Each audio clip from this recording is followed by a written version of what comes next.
다음에 어마어마하게 잘 나오죠. 당연히 기대 수익률을 측정하는 방법, 또 나중에 자산 배분할 때 전략적 자산 배분, 전술적 자산 배분 뭐 이렇게 나오거든요. 그때 요것과 전략적 자산 배분을 실행하는 방법, 전술적 자산 배분을 실행하기 위한 도구, 이런 것들이 섞어 놓으면 나중에 헷갈려. 그래서 확실하게 암기를 하셔야 됩니다. 자, 추시번시, 추시번시 뭐 이렇게만 외워서는 안 됩니다. 나중에 시자 들어가는 거 많아요. 그래도 일단 추시번시, 기대수익 측정법입니다. 추세분석법은 자산 집단의 과거 수익률을 분석해서 과거 장기간 동안 이 주식이 이 자산이 어떻게 움직였는지 그렇게 분석을 해놓은 다음에 미래 수익률로 사용하는 방법. 즉 과거에 이렇게 수익률을 냈으니까 미래에도 이렇게 될 것이다라는 이런 전제하에 분석하는 게 추세분석법. 그래서 미래의 수익률을 측정하는, 기대 수익률을 측정하는 방법입니다. 자, 시나리오 분석법. 시나리오 분석법은 자, 경제가 좋을 때는 기대 수익률이 몇 프로다. 경제가 나쁠 때는 몇 프로다. 경제가 호황일 때는 몇 프로 수익 나겠다. 근데 좋아질 확률은 몇 프로가 되고 나빠질 확률은 몇 프로가 되고 그냥 변동이 없을 확률은 몇 프로가 되고 이렇게 시나리오를 상황에 따라서 설정합니다. 그래서 기대 수익률을 측정하는 방법이에요. 그래서 단순하게 과거 수익률을 사용하지 않고 여기는 과거 걸 했는데 여러 가지 경제 변수의 상관관계를 고려하여 시뮬레이션 함으로써 수익률을 측정하는 방법입니다. 시나리오를 설정하는 게. 그래서 이런 건 이제 실제 사례를 놓고 계산 문제도 출제가 될 수 있어요. 자, 펀더멘털 분석법, 뭐 근본적 분석법이라고도 합니다. 펀더멘털이 근본적 이런 뜻이니까 과거의 자료를 바탕으로 하되 단순히 과거 자료만 갖고 미래 수익률을 측정하는 게 아니고 이걸 하되 미래 발생 상황에 대한 기대치를 추가하여 수익률을 예측하는 방법. 그러니까 요거 두 개를 짬뽕한 셈이죠. 그래서 과거의 시계열 자료를 토대로 한 자산별 리스크 프리미엄 구조를 반영하는 기법이다. 그래서 주식의 기대 수익률은 이런 펀더멘털 분석법에 따르면 주식의 기대 수익률을 어떻게 측정하느냐? 무위험 이자율, 즉 국채 같은 이자율에다가 근데 주식은 위험을 부담하니까 주식시장은 위험 프리미엄을 더해서 기대 수익률을 측정하는 거다. 이렇게 한다. 만약에 어느 주식의 기대 수익률은 이런 방법으로 측정한다. 그러면 이건 무슨 방법이다? 펀더멘털 분석법이라고 하는 겁니다. 자, 그 다음에 시장 공동 예측치를 사용하는 방법이 있다. 그래서 시장 참여자들 간에 공통적으로 가지고 있는 미래 수익률에 대한 추정치를 그냥 기대 수익률로 쓰는 방법이 있다. 그래서 이 시장 공동 예측치가 뭐냐면 채권의 기대 수익률은 수익률 곡선에서 찾아내는 거고 수익률 곡선이라는 것은요. 여기 채권의 만기에 따라 채권의 수익률을 그래프로 나타낸 게 수익률 곡선입니다. 일반적으로 우상향이죠. 그래서 채권 같은 경우는 이 수익률 곡선 보고 기대 수익률을 추정해내는 거. 이런 방법을 쓰고 주식의 기대 수익률은 배당 할인 모형이나 현금 흐름 방법 등이 사용된다. 자, 배당 할인 모형 간단하게만 언급하겠습니다. 저희들은 그 깊숙이 공부를 안 하셔도 돼요. 자, 이게 뭐냐면 주식의 가격은요. 요구 수익률 빼기 배당의 성장률 그리고 차기의 배당금, 즉 차기의 배당금을 주식의 요구 수익률에서 성장률을 뺀 걸로 나눈 게 주식의 이론적인 가격이에요. 이게 배당 할인 모형이라고 하는 거거든요. 또는 배당 평가 모형이라고 하는데 어쨌든 이런 것들은 모든 사람들이 주식의 전문가, 공부한 사람이면 다들 알고 있다. 그래서 시장 공동 예측치를 사용한다. 그래서 채권 수익률은 수익률 곡선에 추정하고 주식의 기대 수익률이란 배당 할인 모형, 현금 흐름 방법 이런 걸로 측정해내면 이건 무슨 방법이다? 시장 공동 예측치를 사용해서 기대 수익률을 측정하는 방법이다. 이렇게 이해하시면 되겠습니다. 자, 그 다음에 이제 기대 수익률 측정하면 또 위험도 측정해야 되겠죠. 그럼 위험은 뭐냐? 미래 기대 수익률의 분산 또는 투자 수익의 변동 가능성, 기대한 투자 수익이 실현되지 않을 가능성, 실제 결과가 기대 예상과 다를 가능성 이런 걸 다 위험이라고 하는 거예요. 한마디로 기대 수익률은 여기인데 이 변동 가능성.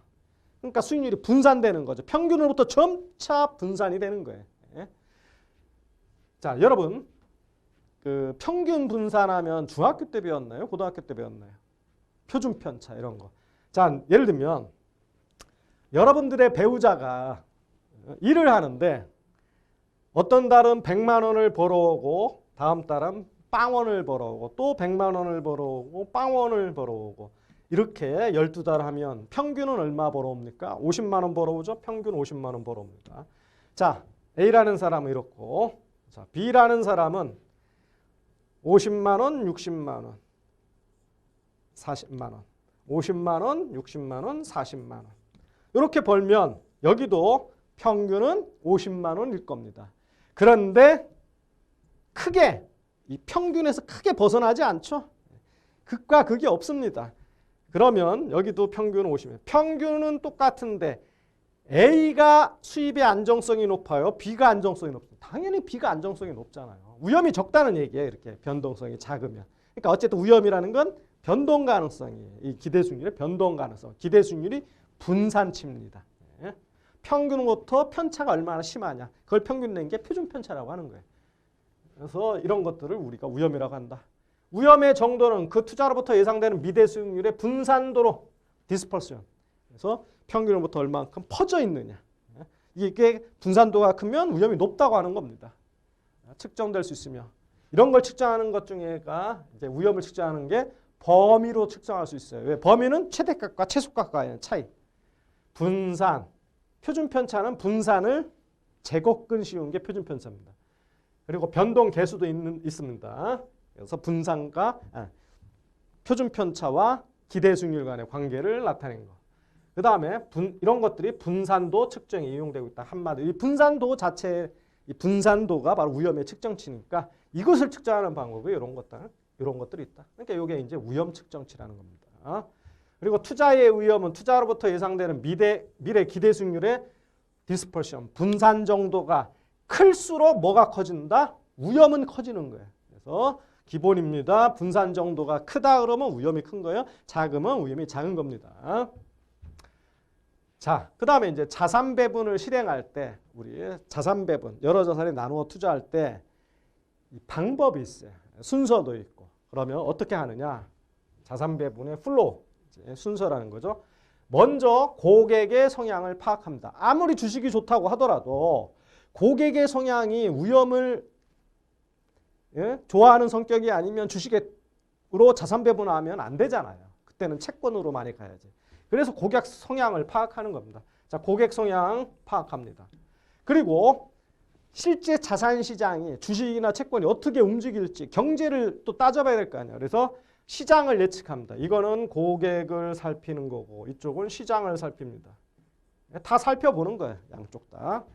그리고 최적 자산 배분을 해요. 고객의 성향과 시장의 전망에 따라서 가장 최적의 자산 배분은 어떤 건지 감안해가지고 최적 자산 배분합니다. 이때 최적 자산 배분 과정이 아까 기대 수익률과 위험 측정을 통해서 가치 있는 투자 자산을 선택하고 여기서 지배 원리에 따라 효율적 자산을 선택하고 그리고 나서 개인의 투자 성향을 반영한 최적 자산을 선택하는 이런 과정으로 최적 자산 배분을 선택합니다.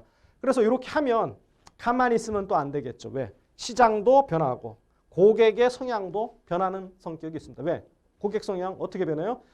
주식시장이 막 올라가. 그러면 굉장히 주식을 하고 싶어하는 성격으로 바뀌고 주식시장이 폭락하면 벌벌 떨죠. 굉장히 주식을 하기 싫어하는 성향으로 바뀝니다. 어쨌든 이 시장도 바뀌고 이거에 따라 고객의 성향도 바뀌고 거기에 따라서 수정, 이 최적 자산, 이 포트폴리오를 수정을 하는 거예요.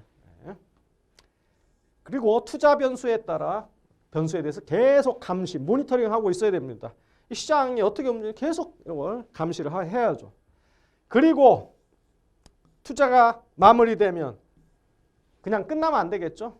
열심히 가르쳤는데 결국 성과가 나와야 될 거 아닙니까? 그래서 성과가 얼마나 나는지 이거 측정해야 되겠죠. 그리고 피드백 과정. 잘 되면 왜 잘 됐는지, 못 되면 왜 못 됐는지 이런 것들의 과정이 필요하다라는 겁니다. 이런 식으로 이제 자산 배분을 실행합니다.